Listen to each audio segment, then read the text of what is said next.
Bueno, antes que nada quiero agradecer esta invitación que me han hecho a formar parte de este ciclo de charlas, en este caso recurriendo a una investigación que realicé hace unos años, impulsada por el Centro Vasco Marplatense, sobre la importancia o el rol de los inmigrantes vascos en los inicios del poblado.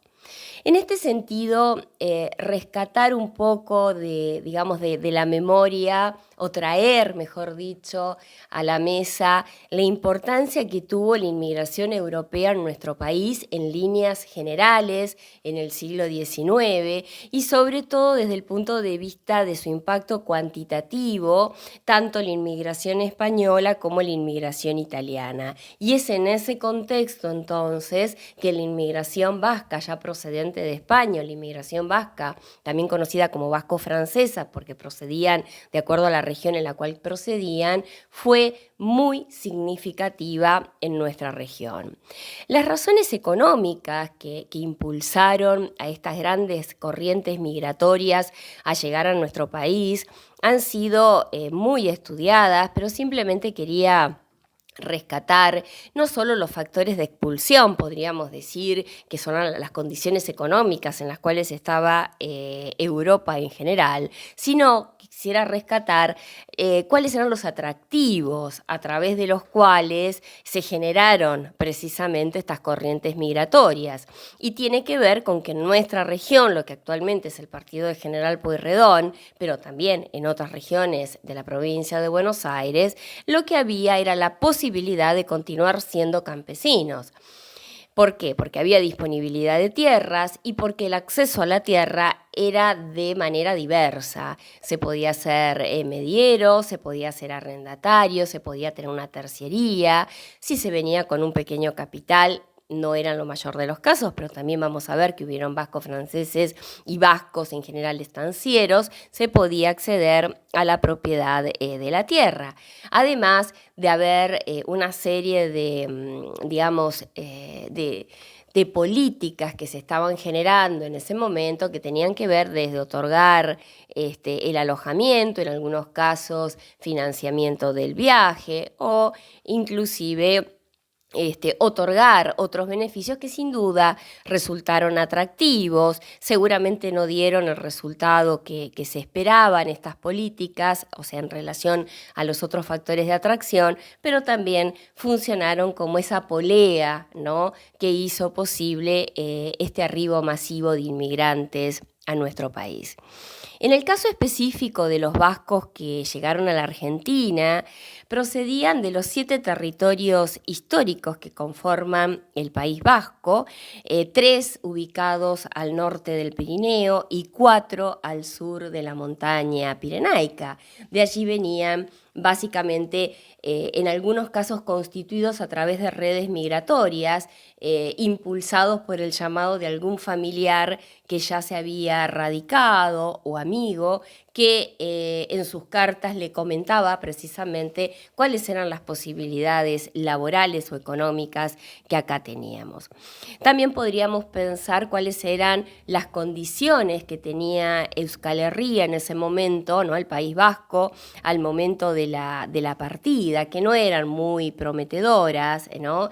Y evidentemente uno de los principales motivos de atracción es que estos vascos, en muchos casos conocedores de la actividad ovina, podían justamente seguir desarrollando su actividad en esta región. Sobre todo porque en general en el siglo XIX y inclusive a mediados del siglo XIX, que es cuando llega la gran inmigración, en el País Vasco era un país agrícola ganadero. Por eso digo que uno de los factores de atracción era poder radicarse en este país o en esta región y seguir desarrollando las actividades características, ¿no?, del campesinado que realizaban en sus países de origen. En los orígenes de Mar del Plata, la presencia vasca sin duda fue muy importante. En 1874, los pobladores de Mar del Plata en su mayoría eran trabajadores, gente humilde. Un gran porcentaje de ellos, por lo que sabemos de los censos, no sabían leer ni escribir. Tenían oficios predominantemente rurales, es decir, vivían del campo. En 1881, cuando se cambia de década, el poblado contaba aproximadamente con 4.000 habitantes, de los cuales 3.000 conformaban parte de la población rural, es decir, había casi un 50 y un 50% entre población rural y población urbana, ¿no? Fue en ese contexto entonces que comenzaron a llegar los primeros inmigrantes a esta región, aunque la mayoría declaraba como oficio ser campesinos, también vamos a ver a lo largo de esta charla que por lo menos los que provenían del País Vasco también trajeron otros oficios muy característicos, como eran, por ejemplo, los lecheros, como eran pescadores, entre otros oficios. Bueno. Lo concreto es entonces que en los orígenes del poblado nosotros encontramos a los vascos que se van a insertar en diferentes oficios, ¿no? En el censo de 1869, en las cartillas del censo de 1869, nosotros encontramos vascos españoles y vascos franceses como puesteros, zapateros, pintores, panaderos, peón de campo, jornalero, carpinteros, cocinero, arrendatario, albañil, lavandero, es decir, oficios varios. Era, digamos, una inmigración que si bien la identificamos en un primer momento como una inmigración básicamente campesina, nutrieron gran parte de los primeros oficios de este núcleo urbano, ¿no? Y cuando los identificamos con oficios predominantemente rurales, esto responde a esa tendencia generalizada entre esta comunidad inmigratoria de dedicarse o ser especialistas en la cría del ganado ovino, que justamente en nuestro país, desde mediados del siglo XX, el modelo agroexportador tiene como principal rubro de exportación la lana. Entonces llegaban en un momento donde la expansión del lanar era fundamental y esa mano de obra especializada, que era la que representaban los vascos, era sumamente demandada para la tarea de la esquila específicamente, ¿no? No solamente de la esquila eran muy demandados e inclusive formaban parte de la mano de obra estacional, pero en general también como medieros, aparceros de las estancias laneras, eran ellos también muy demandados por los conocimientos que tenían en la cría del lanar, que no es igual, no me voy a detener acá, pero no es igual a la cría del vacuno. La cría del lanar necesita un cuidado especial, necesita subdivisión de corrales, necesita la tarea del pastor, necesita cuidar la lana, almacenar la lana y sobre todo se necesita para el momento de la esquila la mano de obra especializada. En el caso de Mar del Plata, lo que es hoy Mar del Plata, en los años 70 del siglo XIX, es decir, en los primeros años del poblado, la vida económica giraba básicamente en torno al saladero y al almacén de ramos generales. Su dueño era el portugués Coelho de Meirelles, quien vendió el negocio a Patricio Peralta Ramos. Después me voy a dedicar un poco a Patricio Peralta Ramos, y luego se hizo cargo de ese negocio Pedro Luro, que era sí un vasco francés. El almacén fue conocido como el establecimiento del puerto. Quienes trabajaban ahí son descritos como personas fuertes, rudas, y las características con las cuales se describe a la vestimenta de quienes trabajaban ahí es básicamente una indumentaria de origen vasco, es decir, boinas negras de vasco, blusas, pantalones, alpargatas con flores, que eran obviamente tarea realizada por madres o esposas, ¿no?, a los trabajadores. Lo concreto es entonces que más allá de estas inferencias indirectas que hacemos acerca de la presencia vasca en la zona, en espacios en los cuales es muy difícil detectarlos, y lo detectamos básicamente por las narraciones de la época. Lo cierto es que cuando por pedido de Peralta Ramos se logró el reconocimiento del poblado en 1874, la presencia vasca en esta zona ya era muy importante. De hecho, 2 años más tarde, cuando se hicieron los repartos de tierra para poder edificar, entre las personas que adquirían esas tierras figuraban muchos vascos, ¿no? Jáuregui, Salinas, Sorondo, Guevara, Ortuza, Esquerra, y podríamos seguir mencionando hasta inclusive el cura párroco, que era Juan Orue, que había nacido también en Euskadi. Las fondas, que es otra característica de la época y del poblado, que formaban parte de ese escenario tan pintoresco, de ese territorio básicamente agroganadero que éramos para entonces, habían sido construidas y regenteadas también por vascos, ¿no? Hemos registrado algunas de estas fondas en este trabajo que yo les mencionaba. Una de las más conocidas era la Fonda La Marina, que era propiedad de Pedro Luro, pero que fue por años explotada por Pedro Goicochea y Fermín Suarzo. A esta casa le siguieron otras fondas, también explotadas por vascos, como la de don Cristóbal Herrea, que abrió en la barraca del Luro al inicio, allá de los años 80. Otra muy conocida también fue la de la Vascongada, de Pedro Urrutia. Y bueno, y después de la fonda vinieron los hoteles, ¿no? Y también en esos primeros hoteles los vascos tuvieron un rol fundamental, ¿no? De hecho, uno de los primeros hoteles de la zona es el Progreso, se llamaba el Progreso, y fue instalado también por Miguel Urrutia. Las fondas, esto tan pintoresco que les estoy mencionando, eran algo no solo característico en cuanto a que eran construidas y regenteadas por vascos, sino que en ellas se llevaban adelante una serie de prácticas, podríamos decir, cotidianas o sociocultural del universo vasco, ¿no? Allí podían hablar en su propio idioma, ahí podían realizar el almuerzo chico tan característico de Euskal Herria. Allí se reunían en general para socializar sus propias experiencias, ¿no? Y bueno, y aparte de esto habría que sumar otras fondas que se fueron generando en las inmediaciones a medida que la inmigración vasca se incrementaba. Estas fondas como punto de reunión también.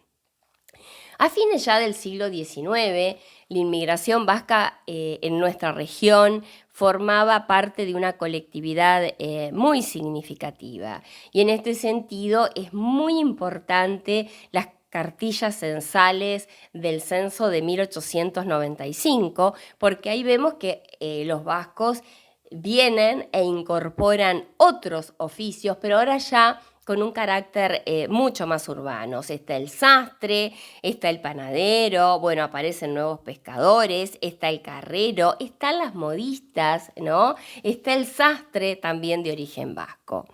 Pero sin duda, lo que motorizó la presencia vasca en esta zona, como les decía anteriormente, fue en principio la industria ovina, y estuvo comandada por una serie de relaciones interpersonales que implicaba el llamado de algunos vascos que ya estaban radicados a unos familiares u otros familiares que se habían quedado en su país de origen. Y en ese momento, no en ese momento, sino en ese momento había como muchas formas de comunicar o de establecer esas redes migratorias o esos contactos entre los propios connacionales, ¿no? Más allá del llamado de los familiares, existió concretamente el llamado laboral, podríamos decir. Y en este caso es útil rescatar el accionar de Pedro Luro, ¿no? Como uno de los principales dadores de trabajo en la región. Uno de los casos que nosotros hemos logrado recrear tiene que ver con las referencias de los hermanos José Antonio, Agustín, Juan y Francisco María Larrea Irizarry, quienes llegaron a la República Argentina en 1887, procedentes de Navarra, y ellos fueron llamados por Pedro Luro, concretamente, Pedro Luro los conocía, y los llama para iniciarse ellos en tareas rurales en una propiedad que tenía Pedro Luro en el río Colorado. Francisco María, después de varios años, uno de ellos decide radicar en Mar del Plata y se va a transformar, ¿no?, en arrendatario. Esto nos muestra dos cosas.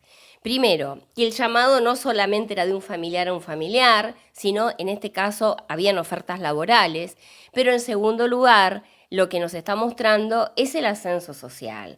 Llegan como trabajadores rurales y se convierten, en algunos casos ascienden en esa pirámide social y se convierten en arrendatarios, ¿no?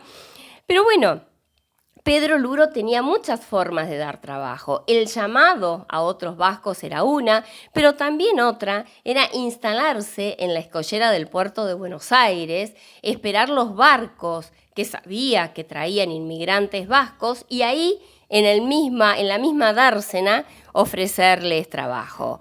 También tenemos otros casos o historias que contar de algunos vascos radicados en nuestra región, por ejemplo los hermanos Gallur, a quienes trajo directamente Pedro Luro también a trabajar en la estancia de Puente Viejo, que estaba ubicado a unos kilómetros de Bahía Blanca. De esos 6 hermanos, solo uno de los hermanos retornó. El resto de los 5 hermanos quedaron radicados y en algunos casos también se experimentó claramente el ascenso social, ¿no? Pero en este sentido, en las cosas que fueron recreando también los vascos, era la actividad en la zona de la mensajería, ¿no? Y en esto las primeras mensajerías, podríamos decir, fueron también de origen vasco. Estuvieron en algunos casos vinculadas a algunas fondas, como la Fonda La Prudencia, pero la actividad de la mensajería fue de origen vasco. En 1877, Baterdi y Mariano Jáuregui fundaron una de las mensajerías que más historia se ha contado en esta región, que era la Vascongada. Fue la primera empresa local de mensajería que cubría el territorio, digamos, que unía nuestra ciudad con Dolores. Posteriormente siguieron incrementándose otras mensajerías y otros tramos, como la Nueva Vascongada, pero siempre el pescado, siempre siguieron en manos de los vascos. Y esa es una actividad también que ellos, avanzaron y generaron en nuestra ciudad. Pero no fueron las únicas. Hay otras que también fueron muy características de los vascos. El vasco lechero es tan tradicional. Los vascos, era raro ver un lechero en esa época que no fuese de origen vasco, ¿no? Se transformó realmente el vasco lechero en un personaje muy cotidiano, no solo de Mar del Plata, sino también de Buenos Aires. En el caso específico del partido de General Pueyrredón, datos sobre la existencia de los vascos lecheros se remontan al censo de 1895 y ahí encontramos a Elizalde Etxepare, a Pedro Etxepare, a Francisco Murguet, quienes desde horas muy tempranas a las mañanas salían con sus carros lecheros tirados por caballos a cargar, ¿no? A cargar para posteriormente repartir en las calles del núcleo urbano la leche, ¿no? Pero también convivían con estos sectores o estas ocupaciones más populares, otro tipo de actividad vinculada al mundo rural, política y económicamente mucho más encumbrada, que tenía que ver, ¿no?, con el mundo rural. Son los vascos estancieros, son los vascos que lograron tener una posición inclusive predominante dentro de nuestra ciudad, ¿no? Y en este sentido podríamos decir que aquellos vascos que llegaron entre 1840 y 1880 aproximadamente, tuvieron la oportunidad de acceder a tierras, en algunos casos menores, primero como arrendatarios, como medieros o como terciarios y posteriormente como propietarios, y en algunos casos se constituyeron realmente en verdaderos estancieros.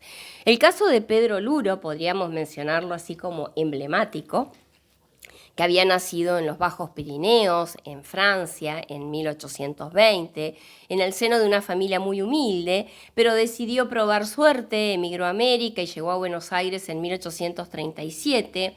El primero fue peón simplemente de un saladero en Barracas, luego fue pulpero, se desarrolló numerosas actividades, fue comerciante sí de lanas y de cuero, saladerista, hasta que se convirtió en un poderoso estanciero de la provincia de Buenos Aires, construyó puertos y llegó a tener estancias no solo en esta zona, sino también en Dolores, Lobería, Guido, Balcarce, Río Colorado, ¿no?